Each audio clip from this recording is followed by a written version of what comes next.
Welcome, everyone, to another episode of Elbows Tight Podcast. It's your host, Travis and John. John, what are we talking about today?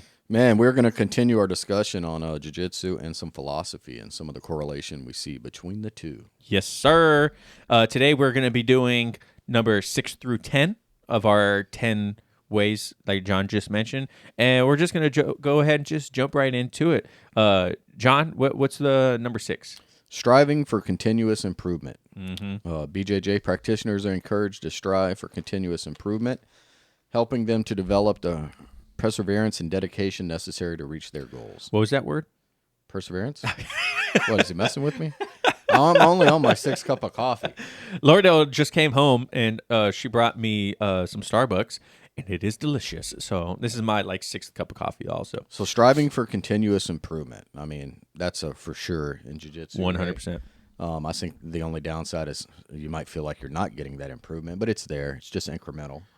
Yeah, it's kind of like going to the gym and then looking in the mirror every day. You're making progress that you don't see until one day you're going to look in the mirror and you're like, you're going to see an old photo of you, or you're going to, to more of a jiu-jitsu aspect, you're going to go for a technique that you haven't done for a while, and it's going to click. Or you're going to actually be able to execute a technique that you've been working on for a while, and it's going to click. You know what I mean? I think that's the incremental improvements that we don't necessarily see, or even your gas tank. Yeah, for sure. And I think, continuously showing up, continually battling through that stuff, having the perseverance, transitions over into your life, right? Yeah. It's got to make your work choices easier, probably smarter.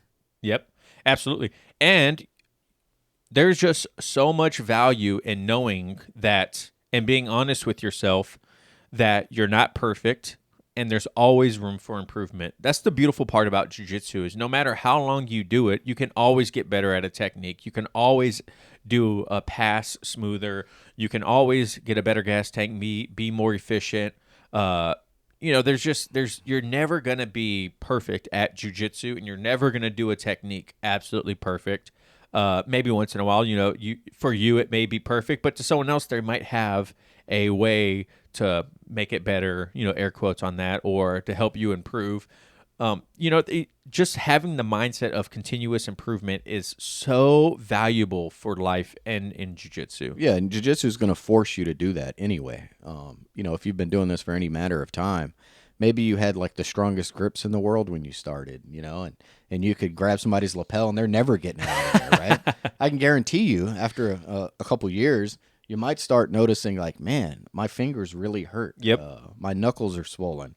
Maybe it's time for me to change my game a little bit, and I'm going to let that grip go because it's more painful to hold on to it. Yeah. So you'll constantly evolve. Yeah. And with that evolution, your training partners also are constantly improving too, which there's been a lot of talk lately on social media about the importance of your training partners, and it is so vital that your training partners improve along with you, because if you aren't improving together, then it's going to lead to stagnation in everyone. You know what I mean? So if you have training partners that don't have that continuous improvement mindset and you do, you're only going to be able to get as good as your training partners. You know what I mean? Otherwise, you're going to have to start going outside of your academy. So implementing that continuous improvement mindset into your training partners is also a big thing that you should be doing to help you improve as well. Agreed. So how does that play into life, John? Well, I think I talked about it a little bit, right? Continuously doing that with your jiu-jitsu journey is going to transfer over to your work life for sure. Yeah. I'm sure it could bleed into more of your personal life with your significant other. Oh, man, You're good gonna point. Look for ways to improve your relationship, probably help them out, help them with things that they're trying to improve upon. And I think it just helps ingrain a certain patience with that you probably didn't have before that. Dude, so true. How many times do you talk to others that are going through difficult endeavors in life, or your significant other, right? They're facing adversities. They want to be better than what they are. And maybe they don't have that continuous improvement mindset that is developed through martial arts. And you kind of implement or try to help them by saying like, hey, look, it's okay. You know what I mean? Like, I go through this constantly in jiu-jitsu, and it's really helped me in my personal life. And this is ways that you might be able to accept that there's room for improvement. Yeah, You know and what I mean? just I think it's big to remember it's continuous improvement. Continuous. That's a big It's word. not like you're chasing a goal, like maybe it's to get that degree in whatever you want, and you're striving, focus on it. You get it, and you have that satisfaction for the moment, and then it's gone, and you're moving on to the next thing. Whereas the continuous improvement, especially in jiu-jitsu, it's continuous because you're never finished. So you should never have that letdown. You're going to constantly improve. You know, you're going to have the highs, the lows, but there's no end goal. How do you feel, to play kind of like a devil's advocate? What do you see the downside of a continuous improvement mindset in your life? A downside? I don't know if there is a downside per se. I mean, maybe you'll have some dissatisfaction if you don't feel like you're progressing as fast as you should. But keeping that in mind, I mean, it's called continuous improvement because you're always improving.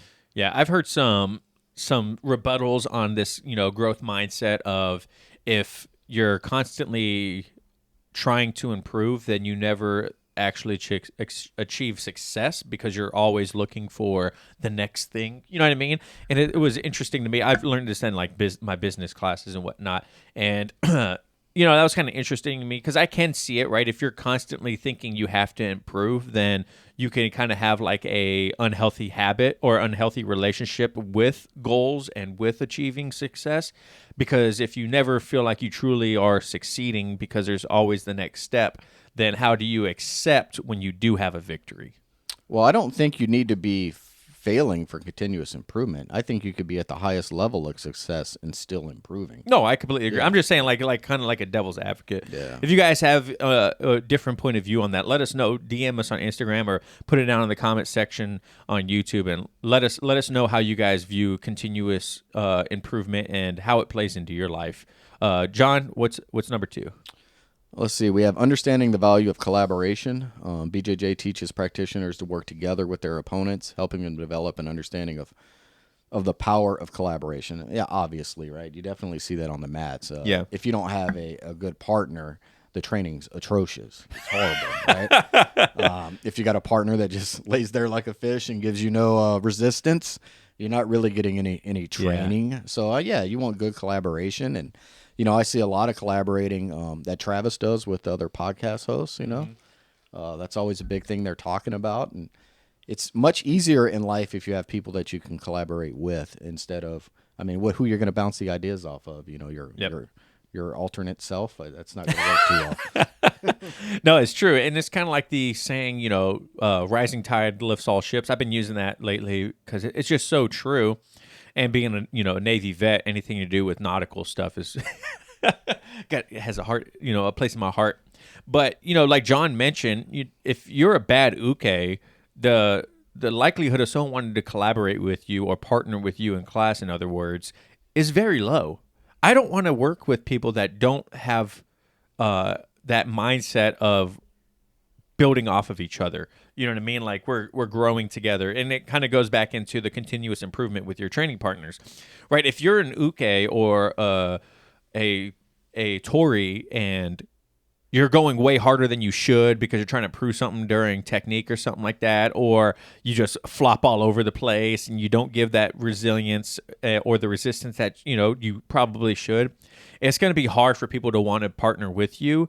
And it plays into life too, because if you're not open to collaborating with other people, you're going to be isolated. And then isolation is only going to make you progress slower, or you're going to have a harder time getting better because you're not going to have any outside entity telling you, looking from the outside in, how things could be improved or what things you can do differently. And once again, this kind of ties into that continuous improvement mindset. Yeah, for sure. Especially if you wanted to throw this in like a business aspect, you'd obviously want to collaborate with, if you have an end product, you might want to talk to the manufacturer, right? If you couldn't collaborate with them to get that product maybe more streamlined or more efficient manufacturing, which would help you both, then life's going to be real tough for you. Yeah, and what's crazy too is like back in the day, collaboration in Brazilian Jiu-Jitsu was not accepted. If you went anywhere outside of like your coach or your professor, you were a creonch, like they're like, you're like, oh, you're collaborating with the enemy, like Yeah. you can't go out You're there. showing him our techniques. Yeah. Now with like collaboration could even be seen as instructionals, right? Like you're taking other information from people to help improve, and then you can implement it into your game. If a good point is bad instructionals don't sell as good as good instructionals, right? If you have bad information or you're just not good at putting your information out there, it's going to be a lot harder for people to want to take that information and use it. And, that's more of a collaboration in a sense of, they're using your product to help improve Right. themselves. You know what I mean? Mm-hmm. So, but yeah, that's how collaboration, the value of collaboration plays into jiu-jitsu and life. Number 8 is finding strength in vulnerability. This could honestly be a bumper sticker. Like when we we're going over this, I was like, man, finding strength in vulnerability. That is such a good thing, man. Brazilian Jiu-Jitsu teaches practitioners to understand the value of vulnerability and to use it as a source of strength. It is true, man. You have to be willing to put yourself in vulnerable positions in jiu-jitsu in order to grow. If you are constantly only putting yourself in dominant or advantageous positions for yourself, you are missing out on so much opportunity, man. It is incredible what putting yourself in bad positions, starting off in someone's guard, starting off in bottom side control, starting off with someone locking in a submission and you trying to work it to get out of there. There is so much value that you grow and gain from that. You have to do it. There's no ifs, ands, or buts about it. Like, this is by far my favorite one so far. Yeah, and we kind of hit on it in the previous episode when we talked about loss. Yeah. Yeah, I mean, if you're not putting yourself out there in class, you're doing yourself a disservice. You're not going to know if you could hit that submission if you don't go for it. Right.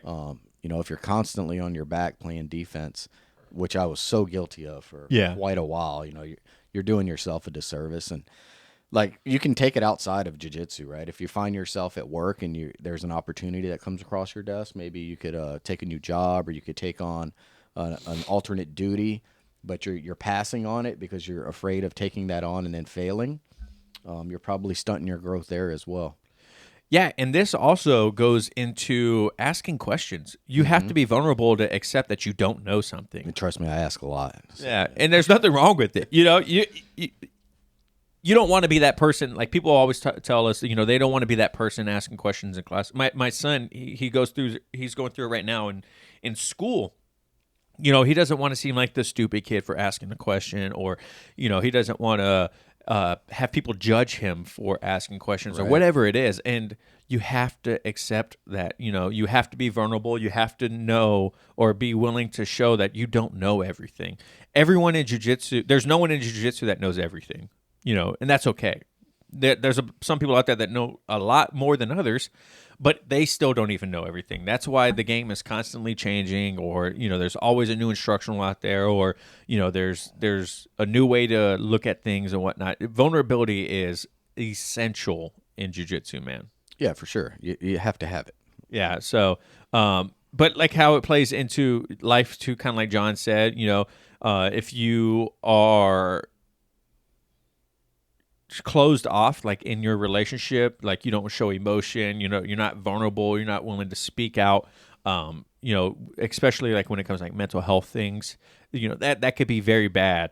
And having that understanding through jiu-jitsu that, hey, I don't know everything. There's things that I'm really bad at, and I'm okay with that. I have to be okay with my real life not being great at everything, and being able to translate these skills that I've learned from jiu-jitsu and apply them in my real life, like asking questions, taking new opportunities, accepting that you're going to suck at something when you first start. Oh, for sure. Whether it's snowboarding or being a parent. Man, let me tell you,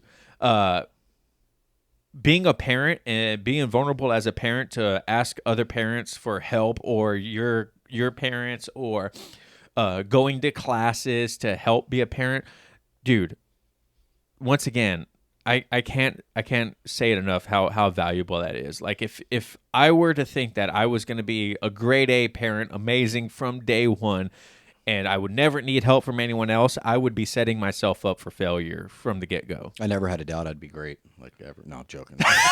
It's horrible, man. It's a learning curve for everyone. Like, yeah, absolutely. You know, everybody starts off with the puppy or the cat, and they're like, I got this. I can do this. Oh, bro, I could wake up in the middle of the night and let him out. Jesus, yeah.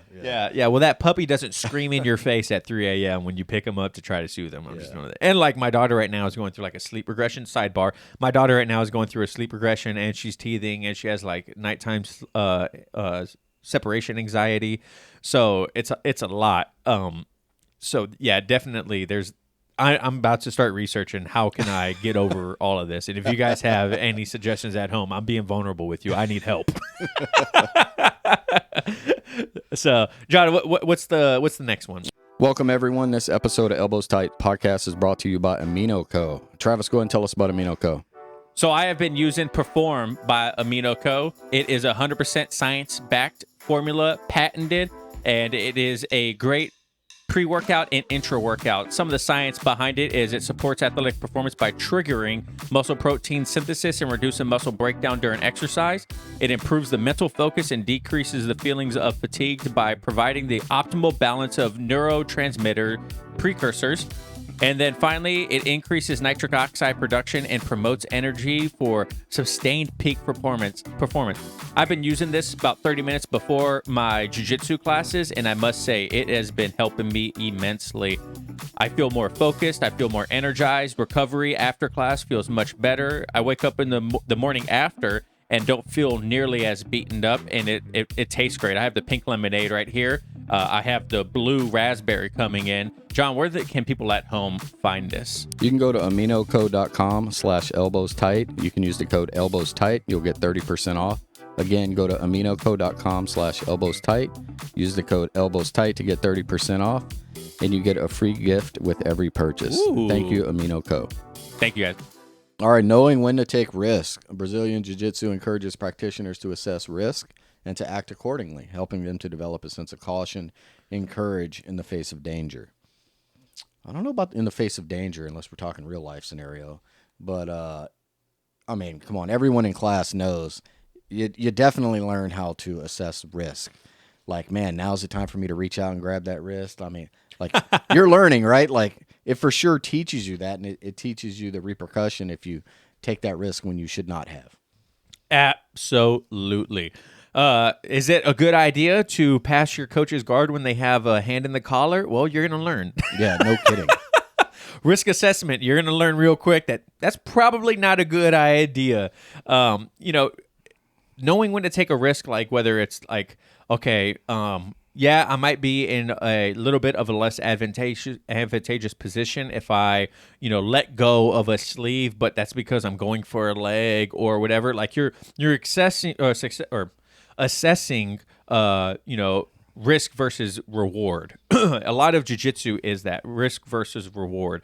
Am I willing to give up my back in order to get out of this position? Am I willing to forego all grips in order to just stand up? Should I let them shoot for a takedown because then I can actually start implementing my game? Like these are all risks that you internally go back and forth with on what are going to be the rewards and what are going to be, the risks that are associated with it. If you're going against a good wrestler, maybe you don't want to let them shoot for a takedown. Maybe it might be better for you to pull guard, something like that. So those are a couple examples of risk. What about you, John? Yeah, and if you ever notice when you're in class and you're rolling and you're thinking about these things, time slows down. Yeah. That's like the longest decision making of your life.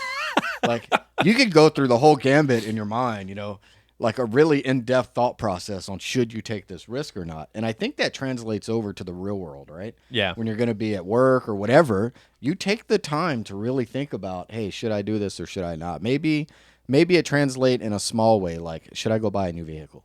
What's the risk? What's the reward? Do I really want that payment? Like, yeah. Like, I just think it really helps you make decisions in your real life. And because you're so used to making them on the mats, in these, it's a fast time frame. Yeah, I was about to say seconds, and you're making the path on the decision you're going to go, but it seems like a long time. Like it helps you in the real world that way.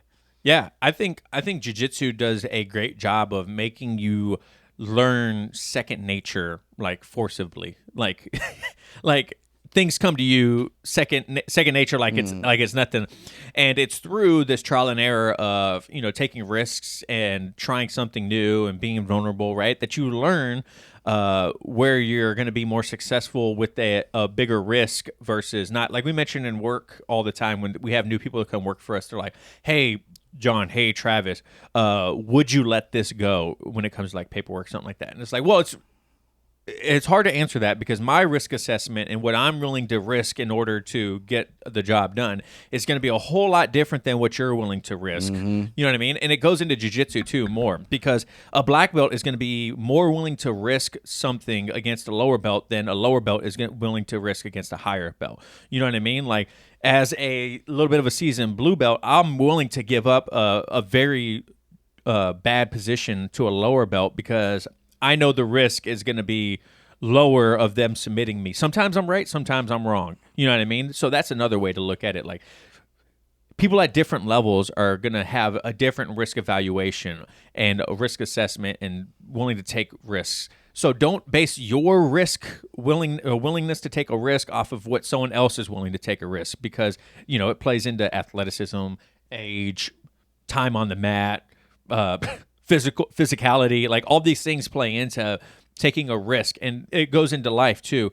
A more experienced person at work is going to be more willing to take a bigger risk than someone that's less experienced. It's all based on you. The way I like to explain that to people is, and I'll use mats or at work if you want. If you make a decision and it doesn't work out for you, can you explain to me why you made the decision? Ooh, yeah. Don't blindly make a decision.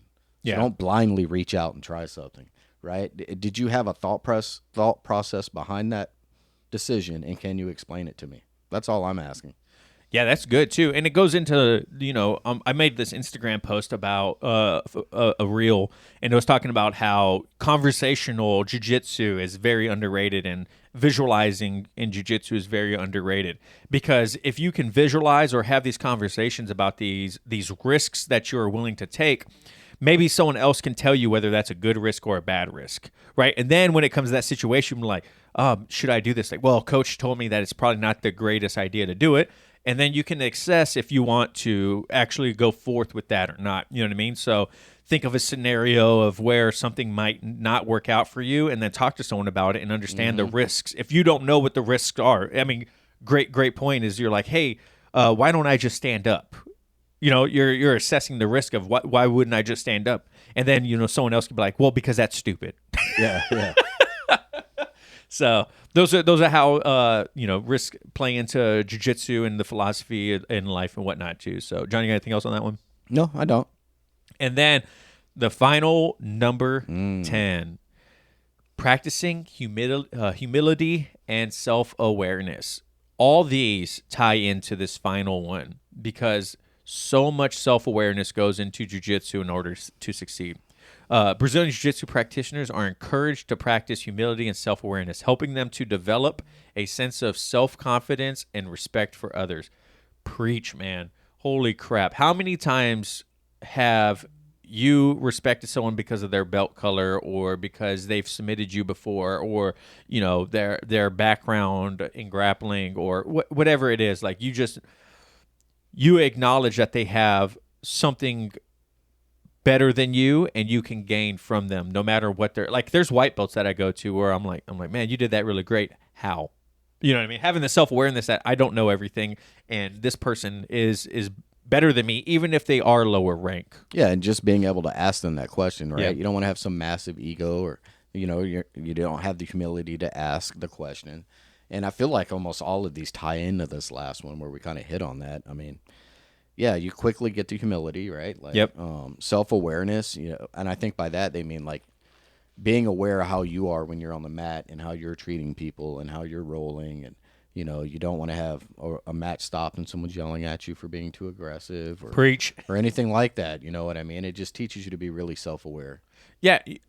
We see these things online too of, jiu-jitsu kills the ego, and yes and no. because you develop a different ego It's true. in That's a good point. jiu-jitsu. Yeah. You know what I mean? Like, you may not have that I'm a big tough guy, blah blah blah. No one can beat me mentality when it comes to jiu-jitsu until you become more confident in it. But you do develop a different ego. You definitely look at people and think that they shouldn't give you as hard of a time, or they might not know more than you, right? But you have to have the self-awareness of when that gets in the way and how it's going to be detrimental to you. You know what I mean? If you don't ever have the self-awareness to know that you're kind of being a dick right now, then you're setting yourself up for failure. You can't do that. Jiu-jitsu humbles everyone at one point. Anyone can get caught. We always talk about it. Anyone can get caught in a submission. You could be lackadaisical, just letting someone work, and then boom, they have tight. a submission. Yeah, exactly. And then it's because you weren't practicing humility. You know what I mean? You were just letting them work. And Sean, our black belt, has he's admitted before where he let someone work too much, and then they ended up getting him, and he's like, damn it, now I know. The self-awareness of, now I know this person I can't give this person this position because they're going to submit me or they're going to be dominant in it. So what do you think about is it ego, or is it lack of humility, or is it common in jiu-jitsu gyms? I mean, we've only seen it one time. I haven't seen it anywhere else I went. Where do you remember the yelling for "don't roll near a higher belt"? Yeah. I mean, so when we heard that, I think that was the only time we've ever really heard that, right? Yeah. It was like loud and kind of like aggressive and like what the hell are you thinking? Right. Remember how odd that was to us then? Like, yeah. Is that guy serious? Like, you remember? Yeah, it definitely.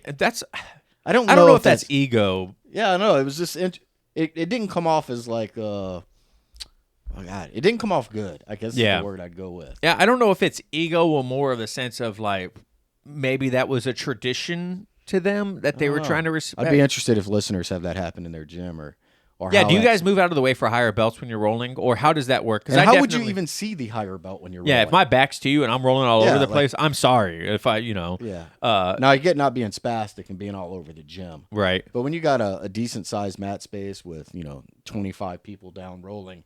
Yeah. I just don't know. I don't see how you would really be aware of that for anyone. Yeah. And I think it goes into, kind of like we've already mentioned in this, like having the discipline and respect for others also, like. Well, maybe that's what rubbed it the wrong way.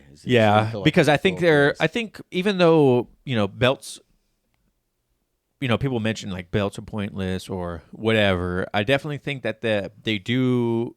Having a rank system does have its own like respect aspect in it, and I do enjoy that because it shows that someone's worked for their rank. It shows someone that they have seniority, or who knows more in a sense. Well, not necessarily who knows more, but who's more experienced. I like having a rank system in martial arts because I don't know, it builds in that discipline and that understanding of like, hey, there's someone out there that's better than you, or there's someone out there that might know more than you, or an authoritative figure. I don't know. It's kind of weird to me.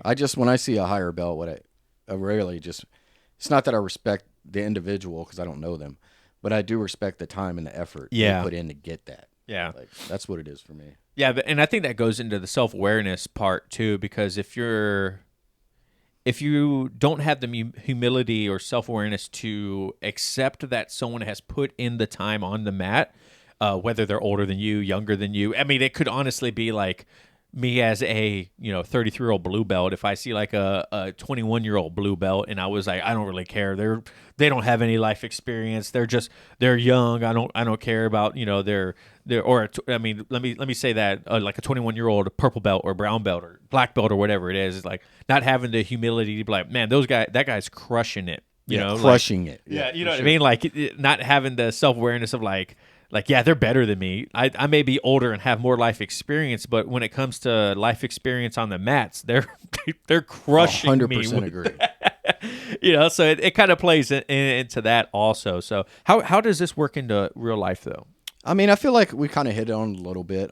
If we're talking about like the philosophy aspect of it, self-awareness is huge. I mean, that's what it is. You're reflecting on decisions either you've made, or a lot of times you can collaborate with other people and you guys can talk about what you're seeing and coming up with better decision making moving forward. And like sometimes you ever like had a conversation or maybe you're in an argument and you said something you wish you wouldn't have said and you wish you would have handled it differently. Yeah. That's kind of where I get with the humility and self-awareness. It's going back, thinking about that conversation and going, man, I really wish I would have took that a different way, or I wish I would have imparted some different knowledge. That's a good point. Yeah, that's a good point. How many times do you reflect after a roll and you're like, man, if I would have just held on a little bit longer, or maybe if I put my hand here, or maybe if I wouldn't have given up this position, how different would it have been? Yeah, that's a good point. Or maybe it was just I was even a shitty partner that class, right? Like maybe I wasn't really mentally there, and my poor partner had to deal with that shit, you know? Yeah. Great points, John. So you got anything else for these 10? Nope. All right, let's go ahead and recap it one more time. Number 6, striving for continuous improvement. You always got to have that continuous improvement mindset. That way you always are looking to improve. Yeah, and then we had understanding the value of collaboration, and simply that's just more minds are better than one. That's right. And then number 8, finding strength in vulnerability. Probably the biggest one. You have to be vulnerable. You have to understand that you're not going to know everything, and asking questions is okay, and not knowing is okay. Yeah, for sure. And then we had knowing when to take risk. If you don't know that yet, you will learn it quickly. Trial and error will tell you when it's a good risk and when it's a bad risk. Absolutely. And then finally, number 10, practicing humility and self-awareness. You do have an ego that is killed when you first start jiu-jitsu, but then a different ego is developed through jiu-jitsu, and how you handle that ego through humility and self-awareness is how you will navigate your jiu-jitsu journey with others also. So those are our 10. Hopefully you guys enjoyed this series of our 10 ways philosophy and jiu-jitsu intertwine into real life on and off the mats. And this was a great conversation, these 2 episodes. Man. Yeah, if anyone's got any good stories or things they've seen happen, like share them with us. We'd love to hear them. Yeah, absolutely. You can hit us up on Instagram at Elbows Tight. DM me. I answer all DMs. You can comment down below, or if you can email us. Any way you want to get a hold of us, if you want to tell us a story or you have questions, please let us know. So, but thank you guys so much for listening and watching at home. And remember, no oil checks here. Oops. All right, guys. Peace.